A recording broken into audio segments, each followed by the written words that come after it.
एक फैमिली जिसमें एक इंसान की 40 बीवी और कई सौ बच्चे हैं, सरकार ने उनके बच्चों को पढ़ाने के लिए उसी गांव में जिसमें सिर्फ वो फैमिली रहती है उनके लिए स्कूल बना दिया। कुछ यहाँ पे रुके थे हम जंगलों में, देख सकते हो अपना सड़कें हैं, एकदम कच्चा रास्ता, पत्थर वगैरह और ये सारा जंगल। मेरा ई वीजा देख के मेरे से पूछा कि भाई किस लिए आए हो, मैं बोला घूमने आया हूँ। मेरे से वो भी पूछा था कि कौन सी कंट्री से आए हो, कौन सी फ्लाइट लेकर आए, मेरे याद ही नहीं था। काफी मसाई विलेजेस में ये अलाउड होता है कि भी एक इंसान का भाई या कोई दोस्त वो विजिट करता है तो वो उस इंसान की वाइफ के साथ इंटरकोर्स कर सकते हैं। Aunty bye bye, next time I will see you in India, come to India. Okay 7:30 की फ्लाइट और अभी 6:45 हुए और पूरी फ्लाइट मुझे लग रहा है हमारा इंतजार कर रही है। देखो बाहर खड़े हैं हमारी वेट में लोग। इमिग्रेशन वालों ने इतनी देर लगाई ना, क्योंकि फालतू की बातें कर रहे हैं। जो भी आ रहे हैं ना हमारे आगे उससे बातें करने लग रहे हैं, लड़कियों का नंबर मांग रहे हैं। मतलब 8 बजे लैंड हुए थे ऑलमोस्ट और 10 बज गए, मतलब 2 घंटे हो चुके एयरपोर्ट पे। और यहाँ से शहर बहुत दूर है, 50 कुछ किलोमीटर है, 1 घंटे का रास्ता है इस टाइम। भाई एयरलाइन वाले आगे बोल रहे गेट बंद कर रहे हैं, जल्दी भागो, और कह रहे हैं फ्लाइट उड़ा रहे हैं अभी जल्दी आओ, जबकि 45-50 मिनट बचे हैं अभी। दोस्तों स्वागत है आप सभी का एक नई वीडियो से तंजानिया देश से। आप लोग जानते हो कि मैं अफ्रीका में ट्रैवल करने लग रहा हूँ और मेरी इन अफ्रीकन एडवेंचर्स को काफ़ी समय हो चुका है और तंजानिया देश में आए भी मुझे 15-16 दिन हो चुके हैं। अब फाइनली वक्त आ गया तंजानिया देश को अलविदा कहने का। फिलहाल मैं कहाँ पे हूँ, ये मैंने क्या पहन रखा है, अगर आपने पिछली वीडियो देखी तो आप लोग जानते होंगे। जो नहीं जानते, जिन्होंने नहीं देखी उन्हें मैं बता दूं कि मैं हूँ फिलहाल तंजानिया देश के एक गाँव में कुछ मसाई लोगों के साथ, और मैं रहने लग रहा था मसाई कम्युनिटी के साथ। Maasai is a community of semi nomadic people which are native to Kenya and Tanzania. और कीनिया तंजानिया के इन जंगलों में आमतौर पे कम्युनिटी पाई जाती है। इन्हीं के साथ मैं रह रहा था। इनकी बकरियां, गाय, कुत्ते, बिल्ली, मुर्गियां और इन सभी चीजों के साथ पिछले मैंने 1-2 दिन बिताए। ये एक लेडी जाने लग रही है, इसमें मेरे ख्याल से पानी लोड करके पास वाले गाँव में जिधर ये रहती है। What is this is tobacco? Okay, what is this is tobacco? Okay ये अपने भाई से नस्वार बोलते हैं, गांवों में लोग करते हैं जिस तरह अपने भी। ये देखो ये तंबाकू डाल रहे हैं नाक में, बेसिकली निकोटीन के लिए। Can I also try? I also want to try. या आई वांट टू ट्राई। तो भाई ये है इनका तंबाकू जो ये मसाई लोग नाक में डालते हैं, अपने इसे नस्वार बोलते हैं, अपने भी करते हैं। ये देखो थोड़ा सा तंबाकू मैंने निकाल लिया, इसमें सिर्फ ट्राई करने के लिए कर रहा हूँ, कोई ऐसी बढ़िया चीज नहीं है ये। अब इस तंबाकू को ऐसे करके और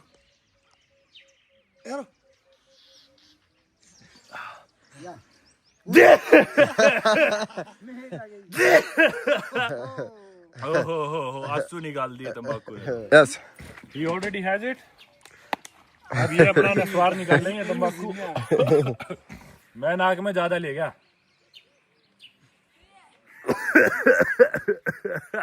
तो इन मसाई लोगों के साथ अभी हमने पी थी कुछ इंडियन चाय। मैंने इन्हें इंडियन चाय बना के ट्राई करवाई, कुछ अपनी इंडियन भुजिया वगैरह खिलाई।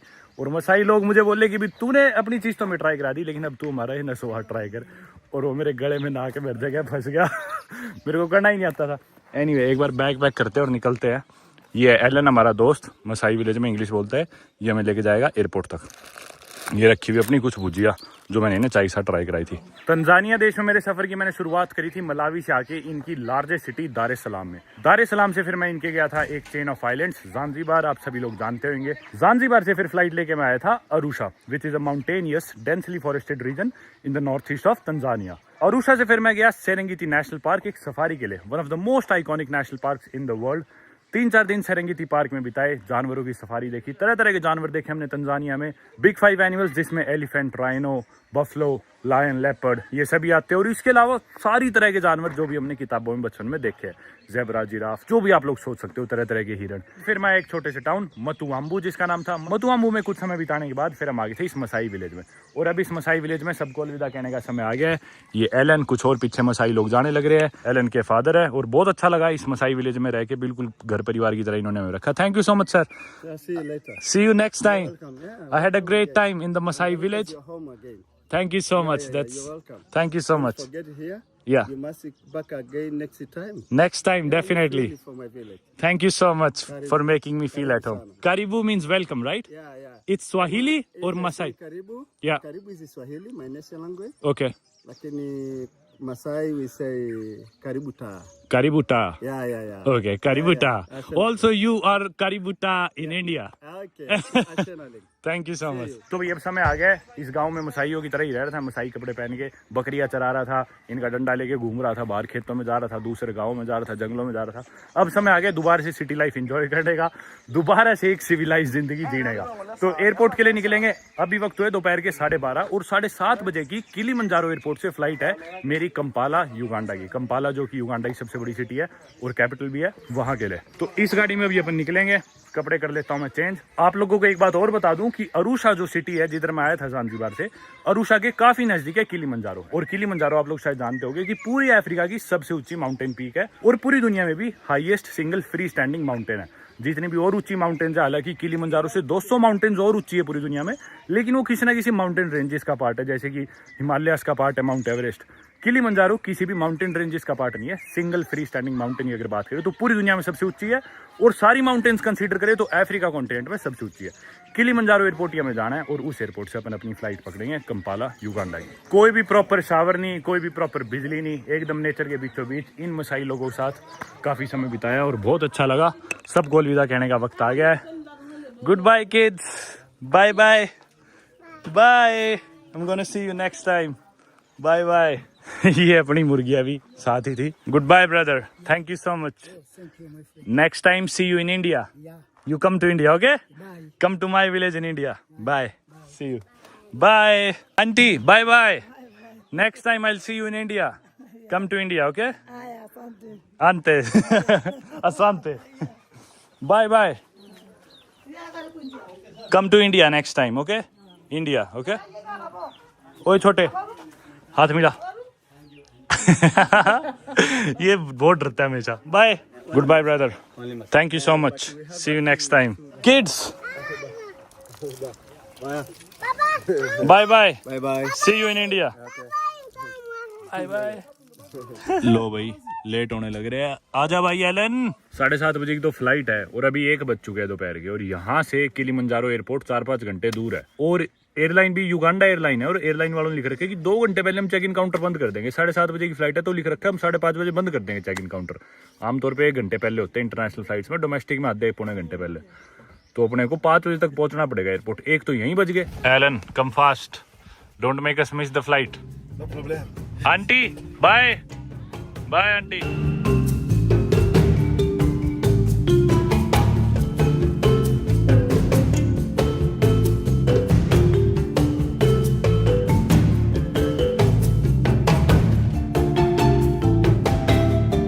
तो भाई कुछ यहाँ पे रुके थे हम जंगलों में, देख सकते हो अपना सड़कें हैं, एकदम कच्चा रास्ता, पत्थर वगैरह और ये सारा जंगल। जंगल में कुछ और मसाई विलेजेस थोड़ी थोड़ी दूरी पे जहाँ पे लोग रहते हैं। और अब यहाँ से हम निकलेंगे बाहर वापस शहर की तरफ और फिर वहाँ से पहुँचेंगे किलीमंजारो अपने एयरपोर्ट के लिए। ये सारी गाय एक इंसान की है और मसाई ट्राइब में एक इंसान कितनी भी शादियाँ कर सकता है, पर डिपेंड करता है उसके पास कितनी गाय है, कितनी गाय वो दे सकता है। जिस तरह अपने दहेज लड़कियाँ देती है लड़कों को जनरली इंडिया में, इधर उल्टा है, लड़का देगा लड़की की फैमिली को दहेज और दहेज में गाय होती है। जितनी ज़्यादा गाय उतनी ज़्यादा वाइफ ला सकते हो। पास का टाउन आ गया है और आसपास के गाँवों में लोगों को अगर कुछ खरीदारी करनी हो तो वो इस टाउन में आते हैं। कल थर्सडे था तो यहाँ पे मार्केट लगी हुई थी, आज सुनसान है एकदम।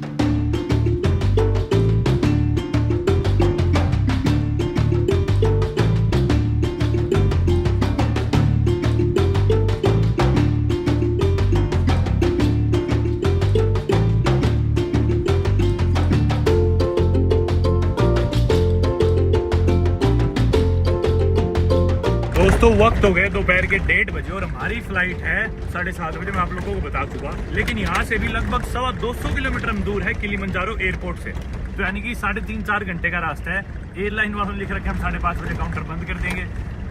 और अफ्रीका में जनरली गूगल मैप से जितना टाइम दिखाता है, जो कि हमें दिखा रहे हैं 3.5-4 घंटे, उससे ज़्यादा ही टाइम लगता है हमेशा। अफ्रीका का ये रूल है। तो अगर हमारी किस्मत थोड़ी ठीक रही, ड्राइवर थोड़ा तेज़ और सेंसिबली चला लेगा तो हम शायद पहुंच जाएंगे, वरना वर्स्ट केस में हमारी फ्लाइट मिस भी हो सकती है। दोस्तों हालांकि लेट होने लग रहे हैं हम फ्लाइट के लिए, पर नज़ारे इतने बढ़िया और आज मौसम भी सही है, धूप नहीं निकली है ना।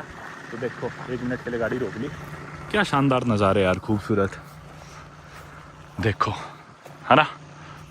मतलब माउंटेन्स दिख रही है दूर दूर, हरियाली, रास्ते में इनके जानवर दिख रहे हैं, मसाई लोग पानी की तलाश में इधर उधर भटक रहे हैं। अपने गधे बकरी भेड़ गाय लेके खूब मसाई लोग देखे हमें, और गाड़ी देख के ऐसे रिएक्ट करते हैं मानो पहले कभी उनने कोई व्हीकल ही ना देखा और हम जैसे एलियन आ गए हो, एकदम ऐसे आइसोलेशन में रह रहे हैं। और कुछ ऐसी सड़क है, रास्ता बिल्कुल कच्चा ही है अभी तो, फिर भी ठीक है। ओहो ये खड़ी हमारी गाड़ी, बस होपफुली पहुंच जाए यार एयरपोर्ट जल्दी।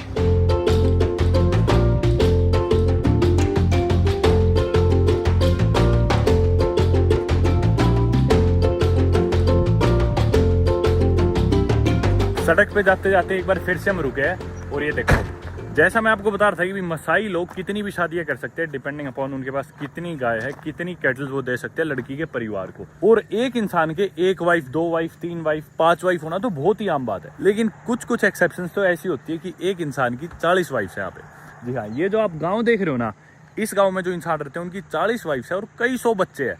एक मसाई आदमी है और मेरे ख्याल से इतनी ज्यादा वाइफ्स किसी के भी नहीं होंगी। ये देखो पूरा गांव बसा हुआ है और इस गांव में सिर्फ इस एक आदमी की फैमिली रहती है जिनका नाम है ओले मापी शायद। मेरा जो दोस्त एलन वो बता रहे कि उनकी जो 40 घरवालियां है, 40 जो वाइफ्स है, उन सभी के साथ 10-15 बच्चे उनके पर वाइफ के हिसाब से। तो एग्जैक्ट नंबर तो मेरे को नहीं पता कि कितने बच्चे हैं, पर ऑब्वियसली 100 से तो ज्यादा बच्चे है ही। और इतने बच्चे होने की वजह से सरकार ने इनके गांव में ही एक स्कूल बना दिया सिर्फ एक फैमिली के बच्चों को पढ़ाने के लिए, और सारी सुविधाएं इसी गांव में दे दी गई है। इन्हें गांव से बाहर जाने की जरूरत नहीं है, बिल्कुल सेल्फ सफिशिएंट गांव हो गया। इतना बड़ा परिवार, कितने तो भाई बहन है। लेकिन एक चीज मैं आपको और बता दूं कि ना मसाई कल्चर में जरूरी नहीं कि जो कई 100 बच्चे हैं ये सारे सेम बायोलॉजिकल फादर से, यानी कि ओले मापी जो इधर के चीफ है या फिर जो हेड है, जो मेन आदमी है जिनकी 40 बीवी है, वो उनके दोस्तों के, उनके भाइयों के बच्चे भी हो सकते हैं। क्योंकि काफी फैमिलीज में, काफी मसाई विलेजेस में ये अलाउड होता है कि भी एक इंसान का भाई या कोई दोस्त वो विजिट करता है तो वो उस इंसान की वाइफ के साथ इंटरकोर्स कर सकते हैं। हालांकि जो इंसान थे जिनकी 40 बीवी है, शायद अभी इनकी डेथ हो चुकी है। और ऐसी लालई शायद इस जगह का नाम है। चलते अब, लेट हो रहे एयरपोर्ट के लिए। सड़क पे हम चले जा रहे हैं और रास्ते में ना स्पीड का भी ख्याल रखना पड़ रहा है, क्योंकि जस्ट अभी हमें पुलिस ने रुकवा लिया था और गाड़ी का तो स्पीडोमीटर काम नहीं कर रहा। लेकिन पुलिस वाले क्या करते हैं यहाँ पे ना, जैसे अलग अलग देशों में अलग अलग चीजें हमने देखी है। कहीं पे स्पीड कैमरास लगे हुए फिक्स्ड है, जैसे ऑस्ट्रेलिया में था। कहीं पे पुलिस की गाड़ियां खड़ी रहती है, ऑस्ट्रेलिया में भी खड़ी रहती है, पर जैसे कई देशों में हमने गाड़ी चलाई है, टर्की में था, अपने इंडिया में भी है कि भी स्पीड कैमरा वाली कार खड़ी है। कई जगह फिक्स्ड कैमराज है, कई जगह स्पीड कैमराज वाली कार है, कहीं पे दोनों है। यहाँ पे क्या इंटरेस्टिंग चीज नोटिस करी कि ना एक इंसान बैठा रहेगा पुलिस वाला पेड़ के नीचे, और यूं लगेगा कि कोई मसाई आदमी या कोई लोकल गांव का आदमी बैठा है अपना आराम करने लग रहा है, और हाथ में वो रखेगा स्पीड ट्रैकर, और स्पीड ट्रैक करने वाली डिवाइस से वो सड़क किनारे वो रखेगा और देखता रहेगा जो भी गाड़ी आने लग रही है कौन सी ओवर स्पीड कर रही है, और वहां से वो छुपके से बता देगा, आगे इन्फॉर्म कर देगा पुलिस को भाई ये गाड़ी ओवर स्पीड कर रही थी। आगे पुलिस आगे उसको रोक लेगी। हमें जिस पुलिस वाले ने भी रोका तो बोला कि भी आपकी स्पीड ज्यादा थी लिमिट से। हमारा ड्राइवर बोला भाई नहीं थी, हालांकि हमारा तो मीटर ही खराब है, दिख नहीं रहा था कि भी ठीक कम थी या ज्यादा थी। पर फिर हमारे ड्राइवर ने दी उस पुलिस वाले को 10,000 तंजानियन शिलिंग। एक $1 में लगभग 2,500 तंजानियन शिलिंग होते हैं, और एक भारतीय रुपए में लगभग 28 के करीब तंजानियन शिलिंग होते हैं। तो 10,000 शिलिंग यानी कि $4 और अपने इंडिया के लगभग 350 रुपए। हम जल्दी में थे तो ना बहस करने का हमारे पास टाइम था, तो इसलिए हमारे ड्राइवर ने भी जल्दी से दे के पीछा छुड़ाया। स्पीड लिमिट 50 लिखी हुई है देखो, और लोगों ने इसे 80 बना दिया।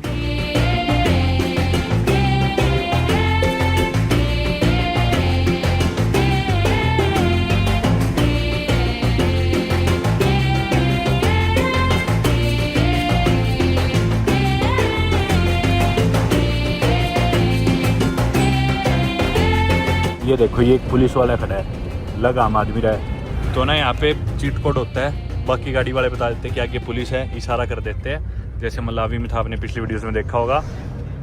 इसका मतलब पूछना होता है, अगर वो यूं करे तो मतलब पुलिस है। मलावी के ये साइन थे तो लोगों ने बता दी तो पुलिस साइड में चलेगी कि लोगों को पता चल चुका अब गाड़ी कोई भी ओवर स्पीड नहीं करेगी, तो कोई फायदा नहीं। इन मलावी दे डू दिस और दिस। ओके या ओके। लो भाई मित्रों, लगभग 4.5 घंटे गाड़ी में बैठे रहने के बाद, मसाई विलेज से ड्राइव करने के बाद, अरुषा के थ्रू ड्राइव करके हम फाइनली आ गए हैं किलीमंजारो इंटरनेशनल एयरपोर्ट। जी हाँ, जब मैं आया था इधर अरुषा वाली साइड ज़ांज़ीबार से, तब मैं अरुषा एयरपोर्ट पे आया था। लेकिन अरुषा के नज़दीक 2 एयरपोर्ट लगते हैं, एक तो अरुषा का खुद का इंटरनेशनल एयरपोर्ट है वो भी, और दूसरा एयरपोर्ट है किलीमंजारो इंटरनेशनल एयरपोर्ट। तो हमारी फ्लाइट यहाँ से युगांडा की है, किलीमंजारो एयरपोर्ट से, अरुषा से नहीं थी युगांडा की flight. Kampala which is obviously the capital and the largest city of Uganda, जिधर हम जाने वाले। फ्लाइट है 7:30 बजे की, वक्त है 5:07। 5:30 बजे चेक इन काउंटर शायद बंद होना था इस एयरलाइन का, तो उस हिसाब से हम टाइम से ही आ गए। 10 मिनट के अंदर अंदर हम पहुंच जाएंगे 5:15 तक, 5:20 तक मैक्सिमम। तो मेरे ख्याल से कोई प्रॉब्लम नहीं होगी। बैग हमारे भर चुके हैं मिट्टी में, क्योंकि गाड़ी के शीशे खुले थे, एसी वगैरह था नहीं, तो इतनी धूल उड़ रही थी भाई, मैं खुद भी पूरा धूल में लथपथ हो रखा हूँ, बाल कपड़े सारी चीज़। बैग्स की हालात देखो आप क्या रखी है। हालांकि मेरा बैग मैंने बैठे बैठे साफ किया था अभी रास्ते में, वो भी ये भी, पर फिर भी देखो कितनी मिट्टी है। मेरे बैग पैक मैंने कर लिया दोनों वहाँ पे पैक, इस पर रख लेते हैं। Alan, thank you so much for the trip to Arusha Tanzania to the Maasai village. I had a great experience. Shout out to Magofu trails Tanzania Arusha. आप में से कोई भी लोग आए भाई तंजानिया तो मेरा अच्छा एक्सपीरियंस था भाई के साथ। भाई ने कंपनी बना रखी है tour agency. When am I going to see you again? Soon, brother. Very soon, yeah? Yes, I will miss you guys. We'll miss you as well. Thank you so much for the quick drive and for letting us reach the airport just in time. Yeah, thank you so much. Yeah, hopefully we're not going to miss the flight now and we might get to rest a little bit in the airport lounge as well. Thank you so much, brother. We'll see you next time super soon. I'm going to visit you on your third wedding, right? When are you getting married again? Soon, bro. Very soon okay. तो भाई Elon भाई की 2 शादी हो चुकी, तीसरी शादी भी होगी जल्दी। कह रहा था मेरी तीसरी शादी में जरूर आना। सामान रखते हैं और घुसते एयरपोर्ट के अंदर। 7:30 वाली 1930 ही है, UR 334 काउंटर नंबर, हाँ काउंटर नंबर 4 है। लो भाई 5 मिनट में ही बोर्डिंग पास मिल गया। जाके मैं सबसे पहले लाइन में आगे लग गया था और तुरंत अपनी टिकट विकेट दिखा के, युगांडा को उन्होंने वीज़ा मांगा, ई वीज़ा ले रखा था हमने, वो ई वीज़ा दिखाया, बोर्डिंग पास दे दिया 5 मिनट के अंदर। अब चलते हैं, करेंसी एक्सचेंज करानी है, इमिग्रेशन करानी है और लॉन्च में चलते हैं सीधा। भूख लग रही है, ढंग से खाना नहीं खाया। इमिग्रेशन पे पहुंच गए थे हम, पर वहाँ पे कोई भी करेंसी एक्सचेंज नहीं थी और मैंने एक सिक्योरिटी ऑफिसर से पूछा कि भी आगे करेंसी एक्सचेंज वाला है क्या इमिग्रेशन के बाद, तो बोला नहीं आगे कुछ भी नहीं है, बाहर निकल के जाओ। तो बैग अंदर ही छोड़ा है ताकि दोबारा सिक्योरिटी ना करवानी पड़े। बाहर आ गया मैं करेंसी एक्सचेंज ढूंढने, क्योंकि कुछ सिलिंग्स बच गया, वो US डॉलर में चेंज करा लूँगा। ये रही भाई करेंसी एक्सचेंज मशीन ही है इधर, तो सीधा यहीं से हो जाएगी। ये बढ़िया काम है, ये बेस्ट लगता है मेरे को, मशीन से करवा दो सीधा। अरे यार मेरे पास एक पुराना $50 का नोट भी है, वो भी ट्राई करता हूँ। मशीन से हो नहीं रही थी चेंज, तो यहीं पे करानी पड़ेगी। अब अराइवल पे आ गया भाई। 3 करेंसी एक्सचेंज पे गया, एक तो कोई अजानिया थी, एक NMB बैंक की थी, एक तीसरी कोई हरी सी थी। तीनों ने एक्सचेंज नहीं करे। बोले कि सीलिंग वापस दे के डॉलर चाहिए, नहीं दे सकते, सीधा साफ मना, यूँ भी नहीं कि भी कोई रीजन दे रहे हो। तीसरे को मैं बोला, जब सबने मना कर दिया, मैं बोला भाई मैं तुम्हारा देश छोड़ रहा हूँ, मैं इन पैसों के साथ करूँगा क्या, मेरे को ये बता दो। बोले नहीं दे सकते, आज की लिमिट पूरी होगी। मैं बोला मतलब? बोले कि $500 से ज़्यादा हम नहीं दे सकते, तंजानियन शिलिंग के बदले दिन की $500 की लिमिट होती है, वो सुबह हमारी पूरी होगी। कल सुबह आओगे तो शायद दे देंगे, अगर लिमिट पूरी नहीं होगी तो। क्योंकि ना अफ्रीका में ब्लैक मार्केट रेट्स काफ़ी चलते हैं, US डॉलर काफ़ी स्ट्रॉन्ग है, तो डॉलर दे के आपको शिलिंग तो ये भाग के दे देंगे तुरंत, पर बदले में डॉलर नहीं देंगे। बहुत कमी रहती है क्योंकि इनके पास फॉरेन करेंसी की, फॉरेक्स की।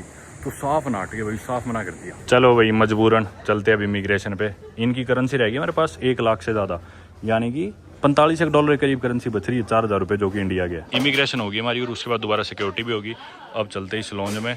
मेरे पास प्रायोरिटी पास तो है जिसमें सारे लॉन्जेस का एक्सेस है, पर मैंने आज तक यूज़ ही नहीं करा।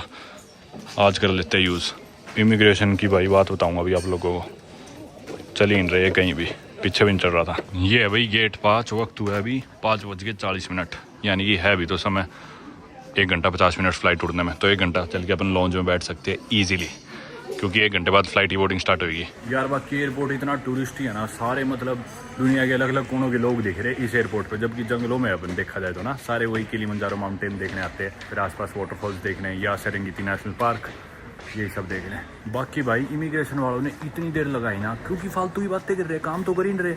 मतलब ठीक है काम भी कर रहे हैं, लेकिन जो भी आ रहे हैं ना हमारे आगे उससे बातें करने लग रहे हैं। लड़कियों का नंबर मांग रहे हैं, एक श्रीलंका का लड़का भी था बल्कि, उसका भी व्हाट्सएप दे रहे हैं, फिर उसे व्हाट्सएप मैसेज कर रहा है इमिग्रेशन वाला कि अगली बार मेरे लिए ये लेके आइयो, वो लेके आइयो।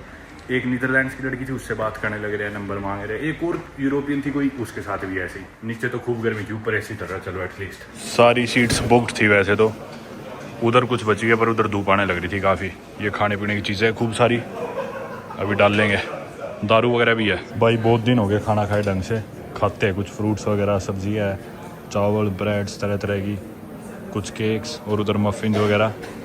और एक बार तो इधर से कुछ डालते हैं, क्या है, वेजिटेबल्स और चिकन रोस्टेड पोटैटो, कुछ पॉपकॉर्न भी है भाई और चिप्स वगैरह। पॉपकॉर्न खाते हैं भाई, वाइन्स और दारू तरह तरह की, जिसका मेरे लिए कोई काम नहीं है। भाई एयरलाइन वाले आगे बोल रहे गेट बंद कर रहे हैं, जल्दी भागो। कह रहे बोर्डिंग खत्म होगी, अभी 45-50 मिनट बचे हैं, जबकि पता नहीं क्या जल्दी मचा रखी है इन्होंने। 2 घंटे पहले तो इन्होंने बोर्डिंग बंद कर दी, चेक इन काउंटर बंद कर दिया, और कह रहे फ्लाइट उड़ा रहे अभी जल्दी आओ, जबकि 45-50 मिनट बचे हैं अभी। पता नहीं क्या हिसाब है इनका। नाम अनाउंस कर दिए हमारे, ढूंढते ढूंढते यहाँ आ गए अंदर। चलो भाई बाहर देखो, अभी हम आए थे तो गर्मी थी या पता नहीं इनको क्या जल्दी हो रही है, कह रहे भागो भागो भागो। 7:30 की फ्लाइट और अभी 6:45 हुआ है और पूरी फ्लाइट मुझे लग रहा है हमारा इंतजार कर रही है। देखो बाहर खड़े हैं हमारी वेट में लोग, देखना सारे लोग अंदर चढ़ के, पैसेंजर बस स्टाफ खड़ा है बाहर। चलो चलो चलो चलो भागो। लो भाई पोस्ट हो गए भाई, पता नहीं क्यों इतने छोटे बनाते बैठते भाई, पोस्ट हो गए किसी तरह। बस ये रही कुछ सीट हमारी, हमेशा की तरह टांग फंस गई भाई। इन्होंने ना मैं फ्लाइट उड़ने से 50 मिनट पहले ही बुला लिया कि चलो चलो उड़ने लग रहा है, और 7:30 बजे उड़नी थी फ्लाइट। अभी वक्त हुआ है शाम के 6:52, यानी कि लगभग 40 मिनट पहले ही फ्लाइट उड़ा दी। इसीलिए इतना जल्दी मचा रहे थे, सभी लोग आगे ऑलरेडी बैठ गए थे, लोगों के आगे कनेक्शन भी होंगे, तो बस हम ही रह गए थे, हमारे पीछे पड़े हुए थे लोग, टेक ऑफ कराने लग रहे। अब देख लो भाई, बियर के मजे नहीं लेने दिए आपको है? पीना चाहता था यार मैं सच में। बदतमीजी है यार ये, तो सोचा कि चलो एक आधी अब जा रहे हैं पी लेते हैं। अभी तो बैठे थे, चिकन विंग्स भी मिल गए थे, एकदम से आगे बुलाने। वही तो मौज खराब कर दी इन्होंने। जो टाइम है उस टाइम छुड़ाओ ना, ये क्या मतलब है? गलत है ना, हम तो प्लान करके बैठे थे। गलत बस यही है, बियर नहीं पीने दी। इस बात तब पीने का मन किया था। कल तो पी रहे थे मसाई के साथ। वो कहाँ पी थी मैंने, वो पी नीचे रह गई थी। अच्छा, वो मंगाई थी लेकिन उनका वो बकरा देख के मूड खराब हो गया अपना। ना भाई ने रोटी खाई, मतलब रोटी तो होती नहीं यहाँ, खैर ना हम दोनों ने बकरा खाया ही नहीं, ना इसने खाया ना मैंने खाया। तो फिर बियर क्या पीनी थी, और गर्म बियर थी वो, मसाई वाली मज़ा नहीं था। यहाँ ठंडी थी, यहाँ पीने नहीं थी। उड़ भी गए भाई। लो भाई अभी आ गया भाई खाना। लाइफ में पहली बार ट्रैवल कर रहा हूँ वैसे मैं युगांडा एयरलाइंस के साथ, अभी मैंने ध्यान दिया कितनी एयरलाइंस के साथ ट्रैवल कर दिया, युगांडा के साथ पहली बार है। लेकिन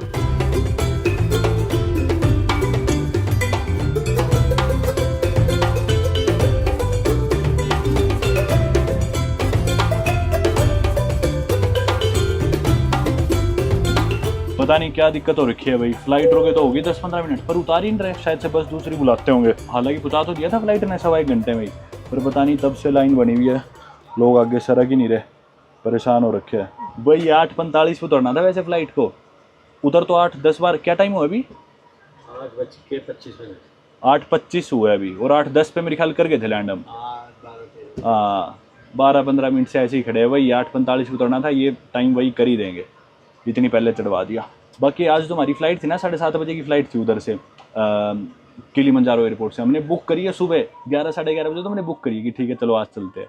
11:30 बुक करके फिर निकल ही पड़े थे हम 12:30-1 बजे। तो चलो शायद फाइनली सरक रहे लोग, अब निकल जो यार, चले तो है फाइनल।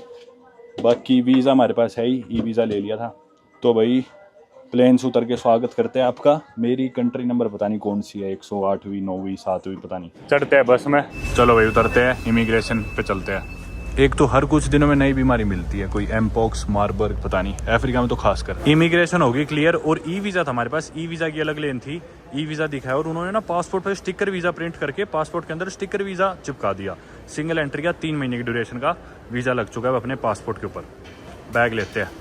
अपनी फ़्लाइट यही है ना, किलीमंजारो वाली? हाँ यही है, देखो UR334 किलीमंजारो। किधर है? मेरा तो अलग से ही दिख जाता है वैसे। बैकपैक शायद सिर्फ मेरा ही था पूरी फ्लाइट में। बैग पता नहीं कहाँ रह गया। वैसे इमिग्रेशन ऑफिसर जो थी ना, फ्रेंडली थी काफ़ी, अलग काउंटर्स बने थे ई वीज़ा वालों के लिए, तो मैं उनमें से काउंटर में चला गया। लेडी थी, मेरा ई वीज़ा देख के मेरे से पूछा कि भी किस लिए आए हो? मैं बोला घूमने आया हूँ। बोली कि भी अच्छा घूमने में क्या देखने आए हो? मैं बोला वाइल्ड लाइफ, लोग, खाना, कल्चर, एयरपोर्ट्स, आप जैसे इमिग्रेशन ऑफिसर्स। तो हंसने लग गई। फिर बोली welcome welcome welcome to Uganda. मेरे से वो भी पूछा था कि कौन सी कंट्री से आए हो, कौन सी फ्लाइट लेकर आए हो, मेरे याद ही नहीं था। रोज़ इतनी कंट्रीज बदलते यार। और हालांकि तंजानिया में तो मेरे को 15-16 दिन हो गए थे, फिर भी मेरे नहीं आता कि तंजानिया से आया हूँ।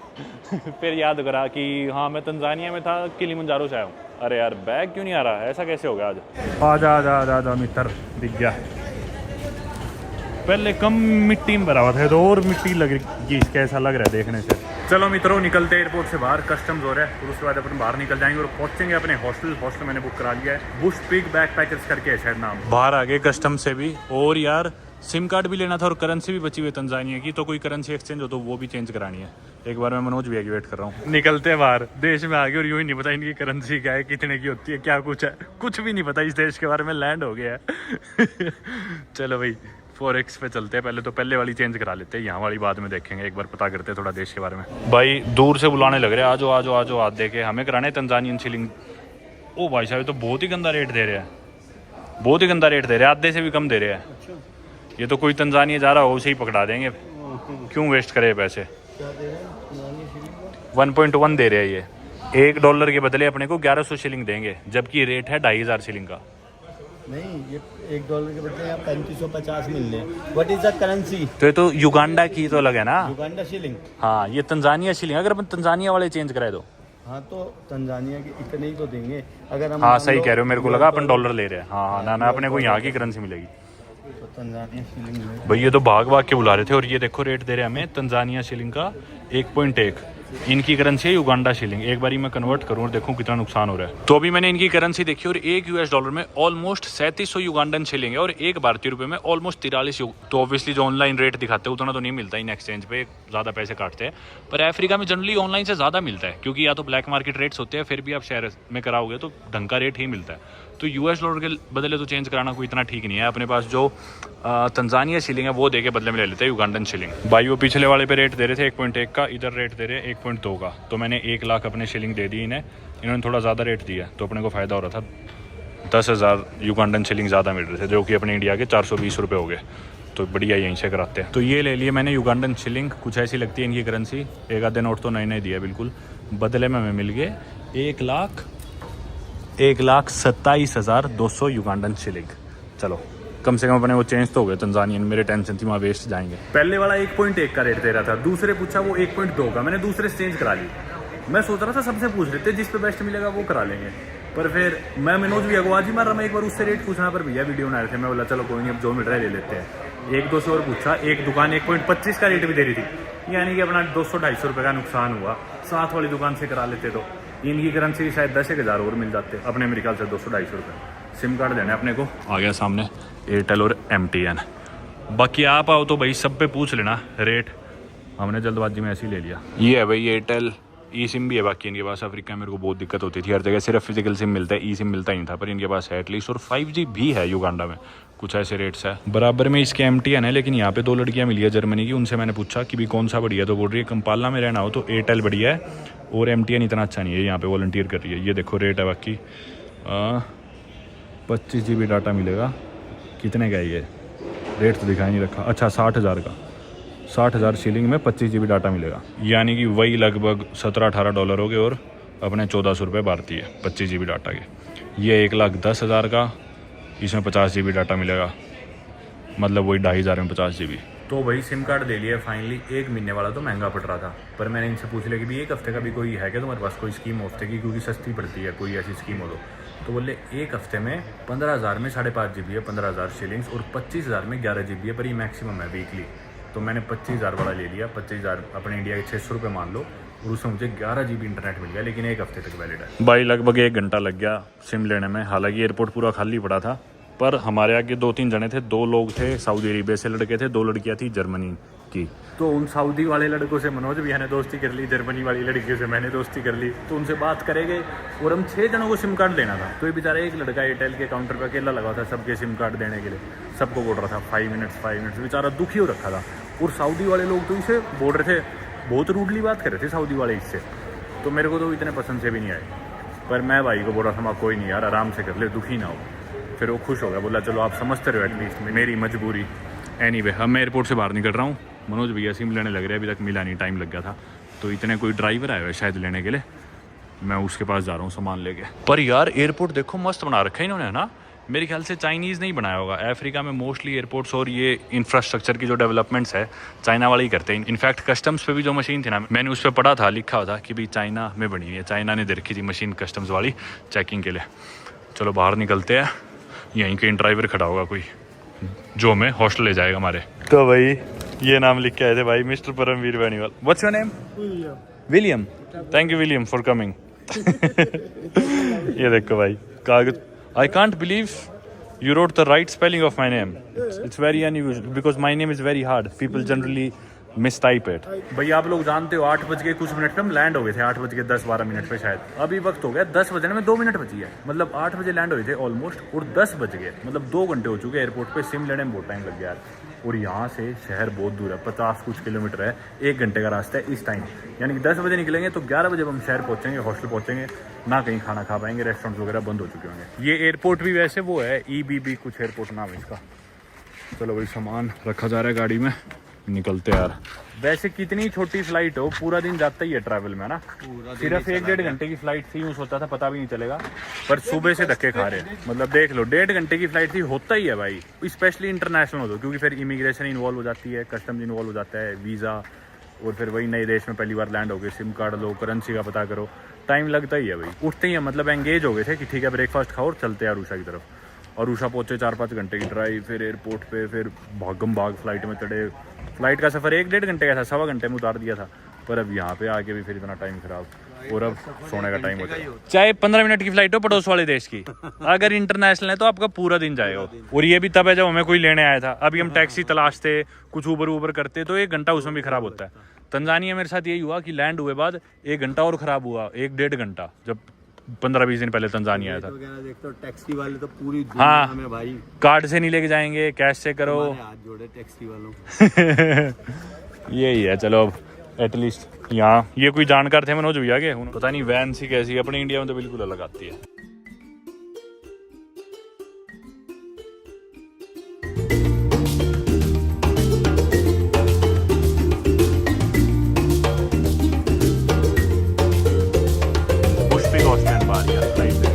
इसमें ही मिल जाए खाना, किचन का बंद ना कर दी अभी ने, देखते चलो।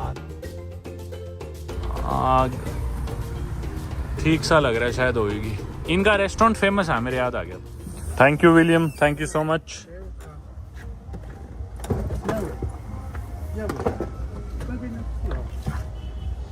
Here is a small tip also. Sorry for making you wait. लो भाई रात के 11 बज गए, रिसेप्शन खुली है वैसे, मैंने पहले इनसे पूछ लिया था हम लेट पहुंचेंगे, खुला होएगा ना, बोल रहे थे हाँ आ जाना।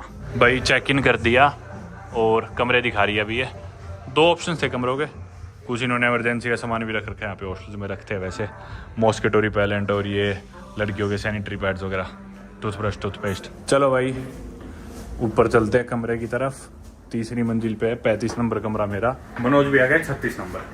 अलग अलग कमरे लिए, मैंने बताता हूँ क्यों। पहले तो हम आए थे 2nd फ्लोर पे इधर, ठीक है, इधर है सिंगल ऑक्यूपेंसी कमरे छोटे छोटे, हमने इधर कमरे देखे खूब सारे, वैसे लो सीजन है तो इन्होंने कम ही रेट बताया हमें। जैसे ये छोटे छोटे कमरे हैं, इनमें सिंगल बेड्स लगे हुए, ये था $25 पर पर्सन का, बाथरूम जिसमें शेड है, ये देखो ये इसके बाथरूम है, उधर शावर्स है, इधर टॉयलेट्स है। वैसे तो ये भी सही है, $25 में 2000 रुपये में प्राइवेट कमरा, छोटा सा बेड भी मिलेगा। अब इधर है 3री मंजिल पे बड़े कमरे, महंगे कमरे, ठीक है, ये सिंगल डबल ऑक्यूपेंसी के थे, तो इसमें चाहते तो हम इकट्ठे भी रुक सकते थे दोनों, एक बड़ा कमरा लेके, पर दोनों को काम है, मेरे को कल वीडियोस वगैरह रिकॉर्ड करनी है काफ़ी, तो हमने बराबर के अलग अलग कमरे ले लिए। अभी आप देखोगे ये रहा 35 अपना, साथ वाला 36 है मनोज भैया का। ये है कमरा, ये वाला कमरा था भाई $65 का, जी हाँ उससे काफ़ी महंगा है। इस वाले में बालकनी नहीं है, साथ वाले में वैसे बालकनी भी है। ये लाइट चला देते हैं, ये देखो इसमें प्राइवेट है सारी चीज़ें, बाथरूम प्राइवेट, कमरा ही प्राइवेट, बैग रखते हैं यहाँ पे। साथ वाला देखते हैं बालकनी वाला, बाकी सारा सेम है, बस इसमें इधर बालकनी है। बताओ यार मेरे साथ क्या बनाई, कितनी माड़ी करी, इसमें बालकनी नहीं दे रखी। सबसे बढ़िया चीज़ ही मेरे को इस कमरे की बालकनी लगी।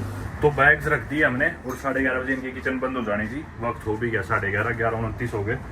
चल के एक बार खाना ऑर्डर कर देते हैं, अगर खुली हुई तो किचन, वरना भूखा सोना पड़ेगा इस टाइम, पता नहीं कुछ बाहर भी खाने का मिलेगा या नहीं मिलेगा। आ गया भाई, मैं इनका इधर बाहर से है और मैंने फूड मेन्यू लिया, बोले किचन तो बंद होगी, अब पता नहीं खाना हम बना सकते नहीं बना सकते। मैं बोला जल्दी पूछे बताओ क्या खिला सकते हो, भूख लग रही है बहुत भयंकर, और वरना रात को भूखा सोना पड़ जाएगा। ये बार से है, एक आधे लोग बैठे हुए हैं, पेट भर देगा क्या इसमें, सही है। चलो भाई क्योंकि लेट ज़्यादा हो गए थे तो शेफ़ बोला मैं कुछ भी नहीं बना सकता, अब आपको सिर्फ मैं पिज़्ज़ा खिला सकता हूँ। मैं बोल रहा था अभी खिला दो, कुछ भूख लग रही है बहुत ज़्यादा, बोले सिर्फ ये दे सकते हैं, यही ऑप्शन है। मैं चलो ठीक है अब जो भी है दे दो, भूख लग रही है बहुत ज़्यादा। ये चिकन बारबेक्यू पिज़्ज़ा है, ये मेरे ख्याल से मेन्यू में तो 33,000 का है शायद, ये मान लो अपने इंडिया के 1100 रुपये शायद। खाते हैं भाई, भूख बहुत लगी मुझे तो।